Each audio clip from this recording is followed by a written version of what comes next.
Very welcome to this session on hybrid working. My name is Matt Ross. I'm a contributing editor at Global Government Forum, the organisers of this event. I'm also a remote worker since 2015, and I'm also a Brit, which means my English is really basic schoolboy. So if you wish to put your questions in French, or have a conversation in French later, that'll be fine. I'm sure you guys have got, that's good French, yes, good, lovely. So we just want to think about how we make a success of this, the move to a permanent hybrid working model. I mean, they're sort of saying 40 to 60% of your time is in the office is obviously a pretty blunt instrument, but it does speak to concerns that it's very hard to get people to, to maintain, especially staff development and training and onboarding and sort of organizational culture and the like when people are out of the office the whole time. So there's something around making sure that people's time in the office they actually feel is useful, that it is worthwhile for them being in the office for the period they're in, and also provide them with the tools to collaborate properly, to carry on learning, carry on making those connections during the time they're outside of the office. I think, as in my last session, we have speakers who will put slightly contrasting perspectives, I hope. We'll save as much time as possible for questions from the audience, so I'll be having a think about that. But we have Mackenzie Lamb, Chief Information Officer at Environment and Climate Change Canada, and Darcy Piello, Chief Information Officer at Immigration, Refugees and Citizenship Canada.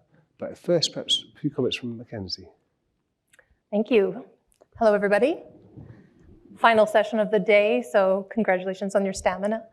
I'm Mackenzie Lamb, as he mentioned, and I actually am kind of original hybrid virtual worker for going way back, well before that big pandemic shift. So I am a virtual CIO out of Saskatoon, Saskatchewan, so it's kind of odd that I came here to do a presentation on working hybrid and didn't do it online, but hey, in-person connection's important. So I have been leading in this kind of fashion for over probably about a decade now, and I'm a big proponent on, especially as digital enablement and as we start to see a lot more progress in that space, that there's a lot of things that we can do to build those relationships, connect virtually, and to make sure that we maintain that closeness and that opportunity with colleagues coast to coast. So I'm a bit of a big proponent and cheerleader, so to speak, in terms of the opportunity that working remotely and creating those opportunities. I have, over my career, established many incredible working relationships with my colleagues and my clients by really just putting the effort in to adapt to their needs. So a lot around being very much present, using my EQI as much as possible in terms of my interactions with my team. And I can tell you, 10 years ago, the technology that we had at our hands to actually enable that, we were able to do it then. The power by what we have now, I challenge a lot of people when they say it's not possible. So very much a believer that if you're willing to put the effort and adapt yourself as a leader to the people that you're working with, it's possible to stay close remotely, for sure. Thank you. Darcy. Great. Good afternoon, everyone. So what you have here, I think, is that contrast that you mentioned. Mackenzie, who's been doing this for a very long time, and then I, who am the complete opposite. I come from a security intelligence background in the public service, so 15 plus years working at the communication security establishment, working in this tower, right, where we build a wall around ourselves and we say, if you can build a wall, then you're secure. But what came with that is a very strong on-site presence. And so I was there, as I said, for over a decade and a half before then, right before the pandemic, moving to the Privy Council office. So I was the Chief Security Officer for the Government of Canada there, and working in close proximity to government decision makers and working with my colleagues in security policy at Treasury Board Secretariat, and then especially with a lot of S&I security intelligence departments. But then the pandemic hit, and we were thrust into this really interesting world, right? Where initially we all had to be on site, and so there's a bit of a panic. So how could we support decision makers to then, you'll have seen kind of the House of Commons took on this kind of virtual approach. And so now how are we supporting these decision makers who are, in regions and contending with ministerial kind of regional offices and continuing to support departments that are contending with this as well.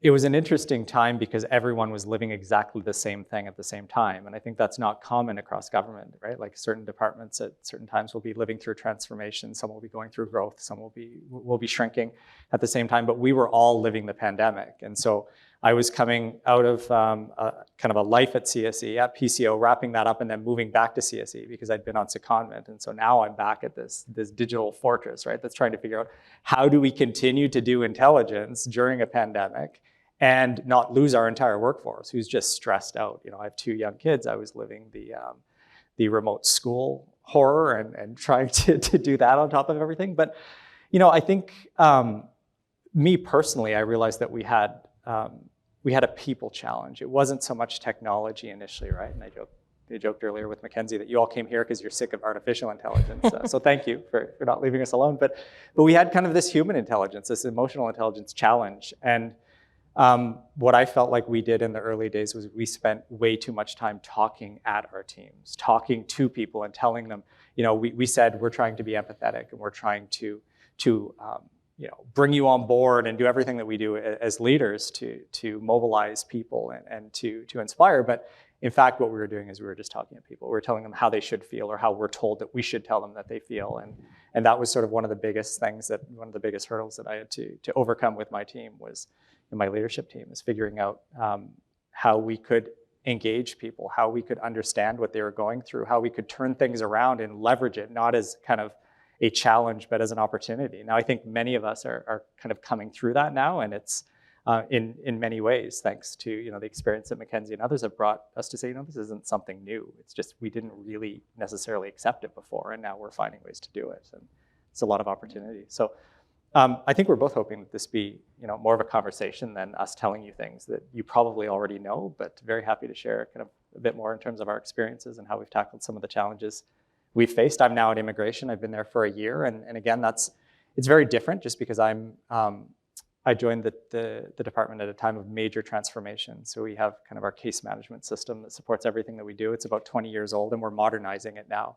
So we have modernizing a workforce that is now also a hybrid workforce that's at home, that's not. We grew from, in the order of, depending which numbers you start with, 8,000 to a workforce of 13,000 now. And a lot of these are people who really argue they are more productive from home. It's not just kind of the IT folks in my area, but it's people who are working in call centers. It's people who have interaction much more with clients than maybe with their managers and their teams. And so it's lots of different lenses that we're looking through at this time. Yeah, we had a round table just earlier today on this topic, and actually there's pretty much universal agreement that most people are more productive working from home at doing their job. It's some of the softer stuff which it is harder to do. I know personally from, since I started working at home, it is much harder to develop your junior reporter because you're not just there all the time as a constantly feeding in to how they develop. So, just to ask both of you, what are the things that you think are most difficult to make happen with a remote working workforce? And what are some of the ways to address that, both, I suppose, by improving the ways that you support people whilst they're working at home and the kind of things you can do when you do have them in the office? Mackenzie. I think first, not one size fits all is a really important thing to remember because we're all different. We all have different needs, different learning styles, different ways of onboarding. And I think one of the biggest errors or consequences of failure in this kind of environment is when we try to do the way we've always done it, but in a virtual way. So it's a complete mindset shift in terms of how we approach. So your example of kind of a junior person onboarding, well, what a great opportunity to design how you're bringing them in from a perspective of creating that safe space for them to try and fail on their own in a secure way and in a secure environment, maybe earlier than they typically would have. if you were sitting there holding their hand, each time. Now, not all jobs you can do that. Some jobs, I spent a significant amount of my career in corrections, and you can't do, jobs in corrections, certain jobs in that hybrid way, but there's a lot of ones that you can do. So it really is not a one size fits all, and I think that's kind of the danger in terms of, and I think that's where EQI and being really adaptable comes into play as leaders. And it puts a lot more, I think, onus on the types of leaders that we're cultivating in the public service and that we're actually promoting through the organization. Because if you don't have that innate desire to adapt to change and be prepared to change your own leadership approach and style to what the needs of your employees and clients are, I think we're going to have colossal failure. Because really that's the core of your role as a leader. So I think there's really a lot of, the historical way when I first started in government, it was a couple decades ago, where it was very much, here's how we do it. We do it this way, and you follow this path, and there you go, and out spits something. We're not in that game anymore. And I've got 4 kids myself, and when I watch them and see how they learn, how they adapt, and the environment that that they're successful in, just by how they grew up versus how I grew up, I think it's really incumbent upon us to be a whole lot more flexible and adaptable and take some more risks early on in our onboarding of our new employees. Thank you. I'll remember that. So next time this old dog wants to teach a training reporter some new tricks. Actually, what's your thoughts on that? So I absolutely agree with everything Mackenzie shared there. I think that we tried to find a solution for everyone, and that's maybe just an instinctual kind of here's a problem, how do we fix it? And again, as leaders, I think you're accustomed to that. But it's not even just, we had some conversations around what works for the working level. For, in my case, in IT, what worked for, the developers and the engineers is maybe different than what worked for the supervisors or the managers. But again, I think we were making a mistake in terms of categorizing these people, because there were managers who were working differently than developers. There were some developers who loved being in person. And, I made mistakes early on where with the teams, I would say, as we were kind of planning about a year and a half back now, we had the GCCIO came out and said, let's look at some extensions or exceptions for hybrid work to allow certain categories of IT workers to stay remote. There were a lot of reasons for that. Part of it was because it was more conducive to the work they were doing. It was also for recruitment, for retention and so on. But we had these categories of developers, of IT security practitioners, of people working with cloud. And we said, let's have them work remotely. And so some people liked it, some didn't. We also then, at least in my department, had the issue of all of the people who were working really close to those categories, but weren't necessarily included within them. And so we all made mistakes early on, I think. And I would talk to developers and say, okay, listen, let's come up with something where, when you're doing a sprint, you all get together and we whiteboard together, and then you go back and you do the development, and you're doing that at home. And they kind of looked at me and they said, what's wrong with you? That's not how we work.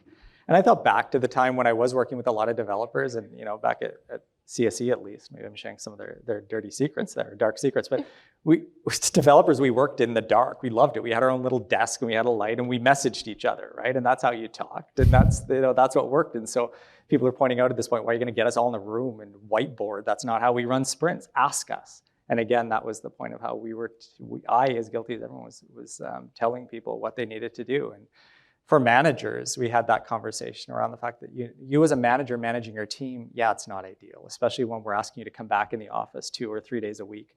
All of your staff are now remote, especially if you're in one of these IT domains, they're all remote. And so I'm having conversations with managers saying, but it's not just about your staff, it's about you and it's about your development. And how are you going to develop if you're never in person? Well, that was a mistake, because you have all the people like Mackenzie who say, this worked really well for me for a long time. Don't tell me I have to be in person. And the studies that come out about collision collaboration, and my deputy at the time was a huge proponent of that. It said, it's all the times that you bump elbows with someone as you're in the elevator or heading into a meeting, and think about how much you get out of that. And then other managers and leaders and so on would just say, well, I hated that. It's why I was always late for things. I didn't need to bump into people. When I had an idea, I talked to them. So I'm rambling on here, but I think what we realized is that the biggest thing you had to do is you had to look at your own team. You had to have the flexibility, I think, from your own management to look at your own team and see what was going to work for them. We had to get over the trust issues, because one of the early challenges was how do you trust that people are still working?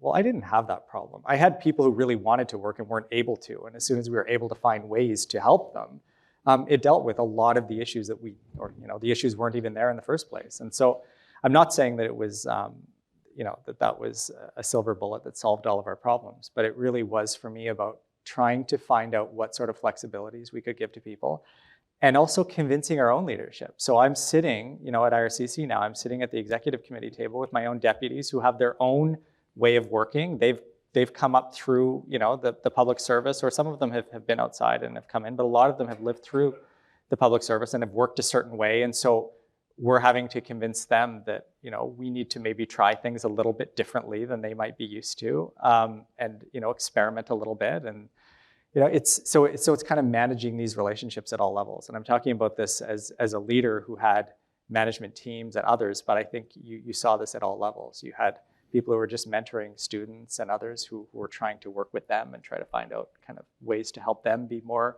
productive. And I guess it wasn't generally about IT. We had the complaints about, the VPNs and the laptops and not enough conferencing for when people were in the office, but that really wasn't the most of it. It was trying to find ways to be more productive and to shift the conversation from how many days do I need to be in the office to what sorts of things can we do differently to be more productive. And I like to think that that's where we're at this point now. That's kind of how the dialogue is shifting. It does seem like that. And your comment on kind of performance management or presenteeism, I think one thing that the pandemic and remote working did really well was actually just kill this idea that you manage or monitor people's performance by watching them, seeing whether they're sitting at their desk or not. You can tell when your staff are working remotely. You can tell perfectly well who's doing the work and who's not. And that's never been the issue. Actually, it's a cop-out for managers to say, oh, he's all right because he's sitting there. Actually, the more hard conversation is who is delivering, who isn't, and how am I going to manage the people who aren't? And that's got nothing to do with remote working. Outcome focused as opposed to attendance focused. Yes, Yeah. absolutely. Who wants to make some comments or questions for the panel? Lady over here. There's a lady coming with a mic, I think. Thank you. So I have a question that really looks a bit at the before the pandemic, the during the pandemic, because we've talked a little bit about virtual, the tools that we have, the advancements we've made, and what we're looking at. But when I look at hybrid, which is kind of the next phase, what do you think we need to focus on most to make hybrid a success? Is it the tools? Is it the culture and the behavior? Is it how the two interact together? Because I think we're moving to that next phase past what works from a virtual perspective. And that's where I'm seeing people struggle with the most, I think, in this space, is how do we make it work when perhaps your manager's on site one day and the team that they're working with is on site a different day, and all those different pieces. And some of it's IT, but some of it's not. The answer plainly is both of those things. Yeah, so sure. in terms of how we can sort of make that focus on it, how could you help make people's time outside the office productive, and the time inside the office make it worth, the fact that they're in the office is actually important to what they're doing? I think sometimes we look at it kind of inside the office, not inside the office, but I actually think it's the time in between. And what I mean by that is the nature of building relationships. It's, yes, you can kind of have meaningful time. Okay, when we're in the office, it's going to be focused on things where we have to, whiteboard, or we want to kind of like bring the team together to have kind of a really meaty strategic conversation, those kinds of things. Great to have kind of some goals to come together. But I actually think it's the in-between pieces that are most important. So if you think about some of the tools that we have access to in terms of collaboration and chatting and things like that, just like any relationship in life, if you don't nurture it, if you don't do a check-in, even if you don't have, a meeting with a certain, partner or colleague for, until another month, but you have, investment in terms of a product or an outcome together, how are you nurturing that relationship in between those periods of time or with your colleagues, right? So yes, those moments in time where we come together, have some kind of parameters, but how are we, using and leveraging the technology that we have and kind of bringing some vulnerability to the relationships in the workplace through technology? And it used to be that would be a completely opposing piece. But it's amazing what happens when someone in a more senior position sends a GIF to one of their employees, right? Like, it's amazing how they go, oh, this is cool. I actually have access to my leaders in a way that is, not stiff and, an email format and in a meeting where you kind of come to a town hall once a year. It's like, how do you leverage that so that then that relational, so that when you do actually come together, it doesn't have to be once a week, we got to get together and we got to scrum. Well, because you've built this relationship. And I guess that's how my experience has been, is that I may not see some of my direct report DGs. I'll probably see them maybe 2, if I'm lucky, 3 times a year in person.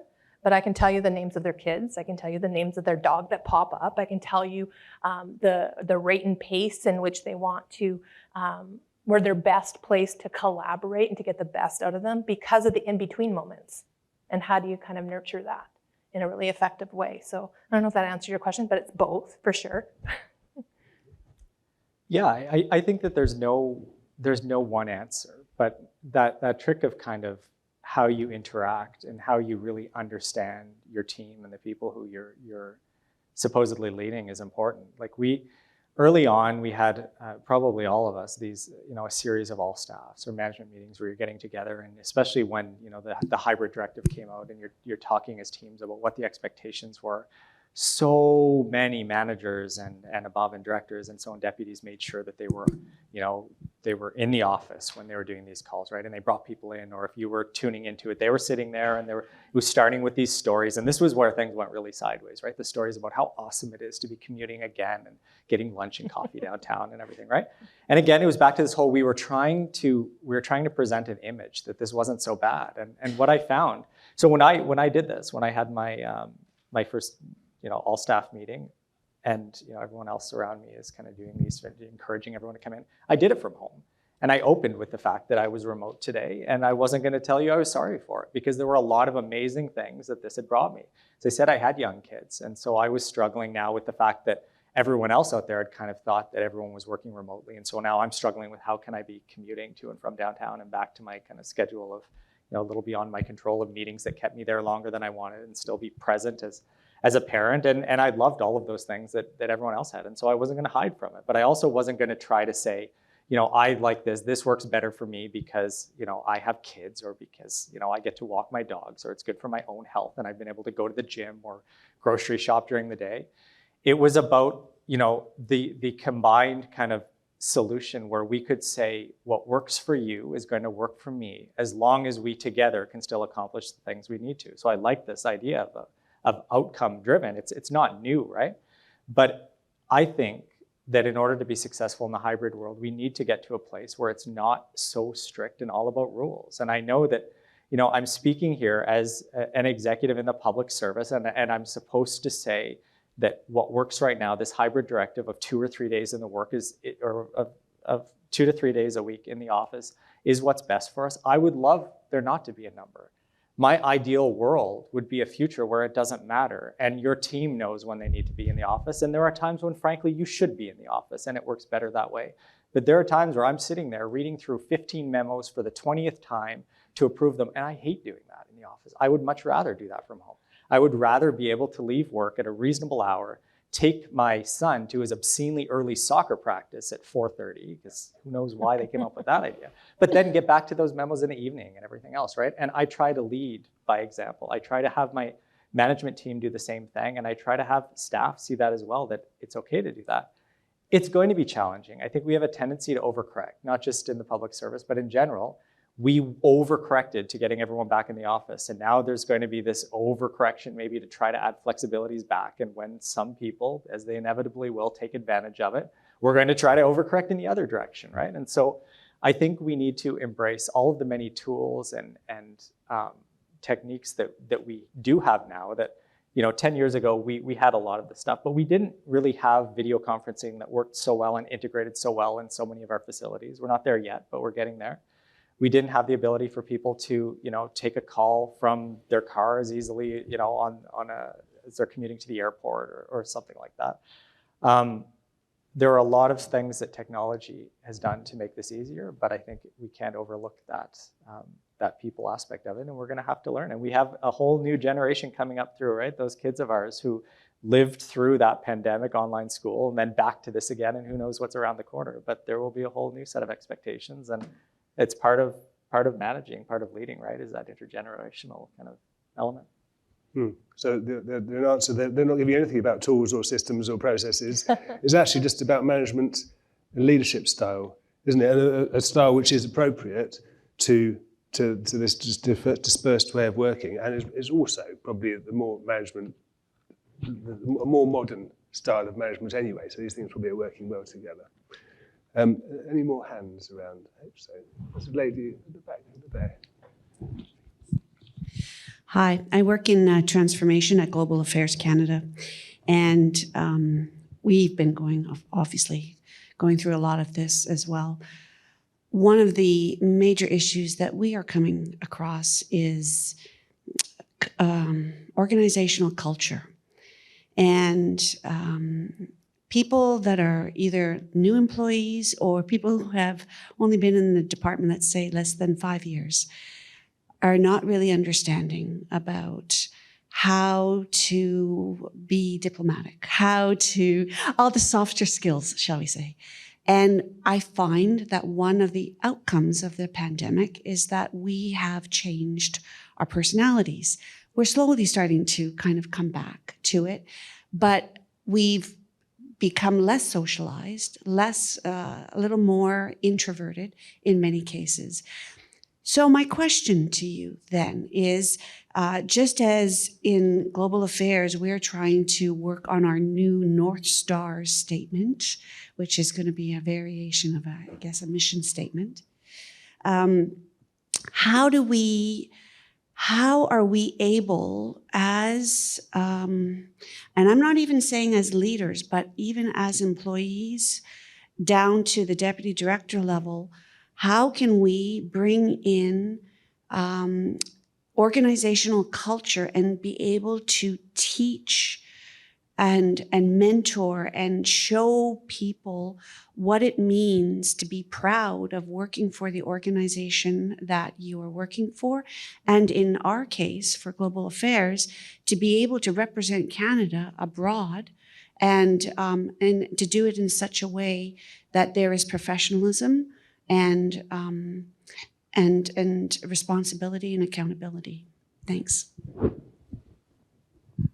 And we could add another layer to it as well, actually, which is, your employer is Global Affairs Canada, but actually also it's the wider public service as well. And sometimes that's the organisational culture or loyalty to an organisation can blind people to the need to work together across the public sector, which adds a new layer of complexity. Mackenzie. I think what you presented there, I think, is not necessarily, there's probably a nuance there in terms of the after effects of the pandemic, but I think what you've, at least from my perspective, that those culture challenges have existed even before, because it's the nature of human behavior and the intergenerational kind of values that come into a workforce. And I think so I think really in terms of, we can't minimize the importance of really having a good pulse on our level of employee engagement, because your level of employee engagement directly correlates to so many other things in terms of your retention, your people having pride in the work that they do, that attachment. If you think of some of the, I can think of a couple organizations that I've worked with in my career where I can still to this day tell you the connection between ecological integrity and my job as a heritage interpreter at Batoche National Historic Site at Parks Canada as a student in the Federal Certificate of Work Experience program that I started my career in, because they put the emphasis in terms of that onboarding, that connection, that sense of duty, and how what I was contributing, how it fed into the bigger stratosphere. And I think that's going to be a bit of a reset that is a continual investment in terms of public service branding, departmental level branding, how it, and I think that's what I love right now about the digital landscape in the Government of Canada right now in terms of some of the potential around the North Star, around the digital ambition. And yes, there's a lot of bureaucratic language and all of these little documents that come out, but you can start to see the things that ties us together as a community in that space. But I think I think, once upon a time I spent a bit of my career in the HR side of the house, which is probably why I lean more people side on the IT aspect and why digital is important to me. But I think that employee engagement and having that pulse and being willing to adapt and to listen, and to what Darcy kind of said, we spend a lot of time talking at people and telling people how they should feel and what they should be needing. And I think employee engagement and spending more investment in terms of that layer is really the way that we start to address the cycle that has been even before the pandemic. I think there's just a new nuance there. Mm-hmm. Yeah, I think we always lived this to some degree since probably, the dot-com era and social media, and how many of you, sat there and saw someone write a really rude response on Facebook or whatever else platform and said they wouldn't have said that to my face, right? And you have the keyboard warriors there who will just type things and feel like they're invincible. I think what was interesting is we maybe saw that creep more into the workplace when we had, platforms that we were using for that. And suddenly, you're not in a team meeting, but maybe you can have a side chat and you're in MS Teams or you're on a Zoom call or whatever. And people will just act a little differently than they would in person. I mean, I've had people come up to me though and say, no, I wouldn't. I would have called out the exact same thing in a meeting. And maybe that's true. But I think that there are two things that are happening. One is we're trying to have these different mediums. We're trying to merge them now, right? And that's at the essence of hybrid, I think, is that you have that remote work and you have the in-person as well, and we're trying to adapt to it. But again, it's that I think we need to listen maybe to these people as much as we need to have them listen to us. And so we're really quick to say, oh, it's a different generation that's coming in that's used to doing this. Well, not necessarily. I mean, I think there will be many of us who really love to be more remote. One of the key things that's coming out right now as we're trying to reintegrate our teams back into the workforce and we're trying to embrace hybrid is that there are a number of marginalized groups, of all of those who we try to, equity-seeking groups, who this worked much better for them than bringing back into the workplace, right? And I think the other thing is we often talk about them and saying you have to be at this extreme when you're talking about DEI or you're talking about accessibility. I think all of us benefit from a more accessible workplace and a more accessible life, right? And I think that, whether or not you have, take vision impairment as an example, really extreme vision impairment, or you just really hate squinting at small PowerPoints that have horrible colors and you don't know why they do, right? We all benefit from that. And so I think it's the same kind of thing. If you extend this, we can all benefit from listening to people who have found it, easier to talk through messages and who've adapted to maybe there being a little bit different, nuances when it comes to tone or everything else. Like I call my son on his phone, he answers his cell phone, but he doesn't say anything. When he hangs up or when he's done, he just hangs up, right? Like this is how he communicates with me. Or when, he'll just message me and ask something and he won't use an emoji or any exclamation points or sound enthusiastic about anything. He's like, I'm texting you, what do you want? Right? And so I think there are a lot of different lessons that we can learn from here. And really for me, what it's come down to is conversations with those, whether it's with my direct team or just, with others when one of those situations happens. When I feel like someone's really rude, I don't go to them and say, you wouldn't have said that in person. I'm more inclined to say, I sit there and I'll maybe stew for a few moments about a comment that was really rude. And instead we'll say, hey, listen, I think, John maybe took that badly. You may want to chat with him after just to make sure he understands it wasn't deliberate. And again, it's that, learning how to talk to people, learning how not to talk at them. That's been my own personal strategy there. But there's no easy answer to it. I think it's just like any other period where we've seen a significant change and we have to find ways to adapt to it. Other questions? Was there one? Okay, there's a lady at the back here then. Hi there. I was just wondering if you had any advice on when you are in the office. So, for example, my team and my department right now, we are very limited in space. So when people are coming into the office, they're not able to sit together. And our whole mantra is to come into the office to collaborate and to add value. So I was just wondering if you're experiencing at all the same thing. And if so, how can we motivate our employees to come in, or what are some of the other things we could do to help them not feel so isolated and as though they're coming into the office for nothing? Oh boy, yeah. I think we're all feeling that one right now.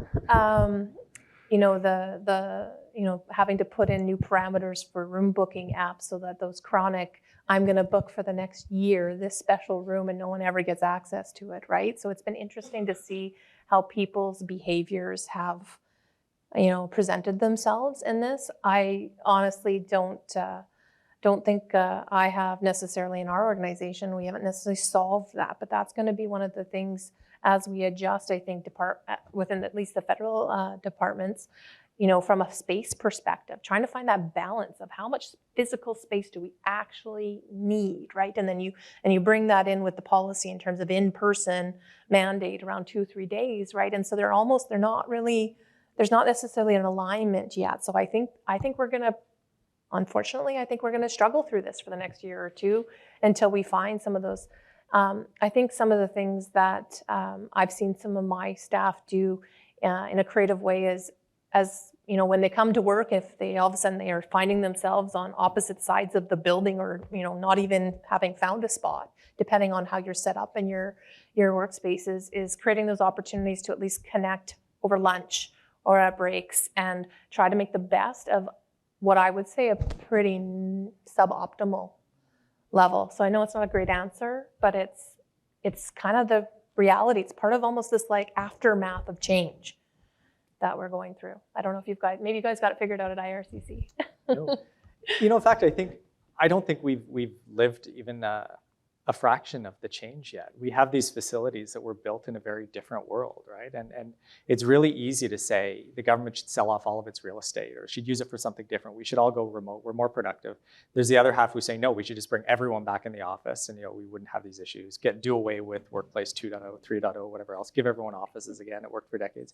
There's no one answer. I think what we have to accept is there's nothing that I could say here that would solve the problem for everyone. What I've tried to do, and you're going to sense a common theme here, is I've tried to live it. I've tried to depersonalize my own workspace, my office, when that's what we were asking everyone else to do.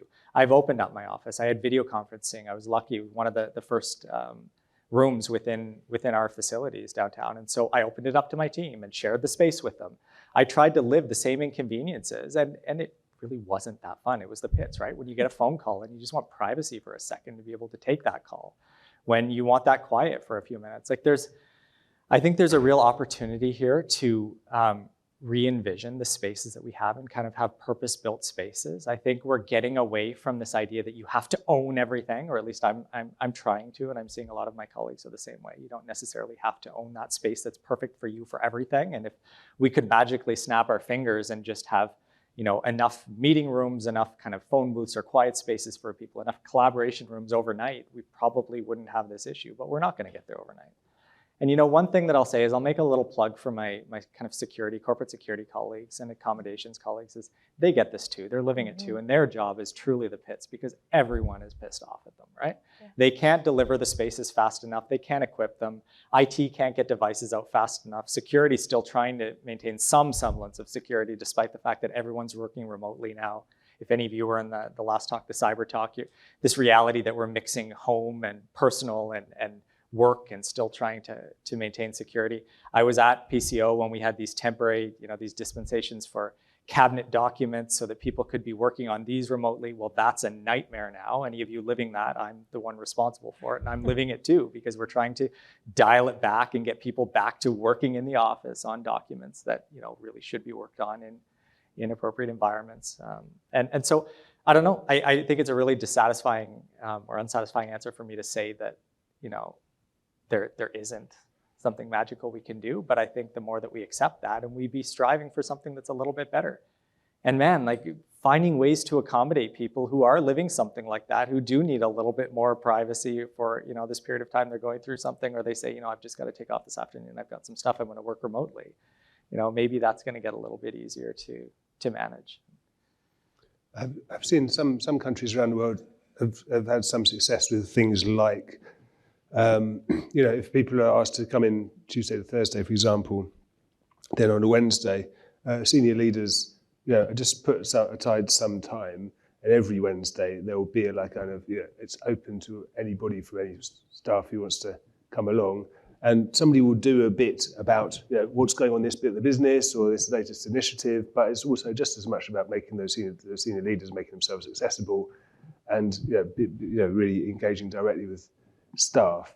And then it obviously requires those senior leaders to be willing to put the time aside and think that's a priority, but that can make people add that connection and that feel that it's worthwhile. Also, in some countries you've seen, there is obviously less need for space, and where organisations are able to reduce the amount of space, they can spend a significant amount of the savings on improving facilities or on even supporting social events for staff, or kind of helping to foster the development of little professional networks and interest groups within the organisation that aren't outside people's core job, but actually do help those people's career development and make it feel like they're spending their time in the office usefully. So there's a lady over here. Yes, thank you. My question is more concerning the numbers. Do you have the information about the numbers of how many employees right now are working from home, how many are working in hybrid, and how many are working on place? Because now we have like three realities. Those for the employees who are working full-time, online, those who are in hybrid work, and those who are in place. Because I imagine before, during, and after the pandemic, there are many employees who are working full-time on place. So do you have the numbers? I think we don't know. We don't know how many the reality is that whilst there is a policy across the Canadian government for 40 to 60% of people's time, there isn't the reporting. No, you don't know. We don't know. Or to know actually what it actually looks like across government. We at Global Government Forum did an online survey of civil servants around the world just last month, asking people's perceptions of remote working. We did the same thing in early 2022, and we found that at that time, amongst Canadian public servants, 70% were working remotely full-time. The same figure for now, or last month, is 19%. That's full-time remote, which is, it's obviously a dramatic fall, but in the context of a policy which says everybody's meant to be in the office 40 to 60% of the time, except for a few exemptions, it's quite a high number still. But that, as I say, those are figures for full-time. Do you guys have any data on this? Yeah, I think each department is trying to do their own type of oversight. I'm not sure if at some point in time there'll be a kind of an edict across the board.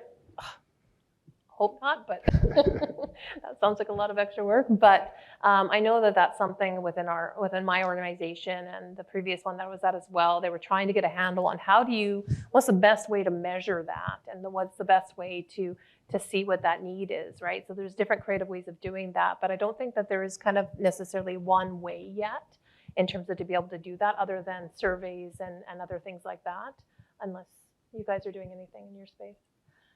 No, I mean, I'd echo that. We face the same challenge. I think every department's different, but I think every department, every unit within every department is different at a different point in time, right? And we love to equip ourselves with the numbers and just, bombard ourselves with it. And I think the challenge, especially being in IT, where one of the things that we were asked early on was, are there ways to monitor productivity? Can you start figuring out, can you look at network data, to be able to tell us? And it's not because anyone wanted to zero in on individuals, but it was to know whether this was working, to know whether the policy was effective, and do we have all of our whatever percentage is considered to be successful. Say 80% of our workforce is in 40 to 60% of the week. Well, I think that we were obsessing with the wrong thing. Like we basically suddenly, instead of focusing on many of the other IT challenges, I was working with HR trying to find a way that we could help equip managers with statistics so that they could know who they have to talk to and what they have to work on, and not rolling out video conferencing systems, right? And then what we found is that 20 to 30% of the IT workforce fell under the exceptions, or the extensions, as we're calling them, that OCIO came out with, right, for remote work. Only then it wasn't 20 to 30. For us, it was 40, then it was 60, then it was 50, and people were moving, and counting was different in every area. And so what were we even trying to accomplish by looking at that point, right? And so we have 25% of people right now come out and say that they wouldn't take a job. That's kind of a generally accepted number, right? They wouldn't take a job unless it allowed remote work. while there are other ones that come out and say 12% and some say 50%. It changes every day. I think we have to accept is that's not really the thing that matters here. It's going to be important to know whether people are complying with directives, and I get that. But you know what? We had issues counting early on, and we realized that, not even early on, as recently as the summer, and we realized that statistics were skewed because they weren't accounting for the fact that people were on vacations, and we were counting over a period of time that didn't align with certain areas that allowed people to work 4 days over a 2-week period instead of 2 days a week. Like, it's just, I think you've already lost the battle when you start burying yourselves in those numbers and hoping that at the end of the day, it's going to, you know, be your solution. So numbers matter, but I don't think that they should be really at the root of, you know, coming up with a solution to hybrid work. Yes, so there has been a push, of course, to return to the office. You know, any target like that is such a blunt instrument. It is bound to cause all kinds of problems. You know, there are agencies across the government of Canada that are offering far much more flexibility around remote working, and they are attracting staff from those organisations that are being more rigid about it. Yeah. And actually, even a day matters. Yes, yeah, and that isn't sustainable. No. So actually, whilst, as you've been saying, there is this push to bring back to the office, I think there will probably be a balancing and a focus back on actually outcomes and on delivering public services rather than counting who's sitting at their desk. We're out of time. There is actually, I've got one more session to chair. There's not quite done. If you fancy a session on, I'm so jargony, I've called it incentivizing alignment. Forging United Leadership Team. What it really means is, how do you get your leaders and managers to all doing the same bloody thing? So it's a bit relevant to what we've been talking about. If you want to come and talk about that, it's right across the way. Meanwhile, also, if you want to go and have a look around the exhibition where we've got some interesting people, it's probably a last chance to do that, because after that, we'll all be having a last drink together. And could I ask you to thank the panel? They've been great.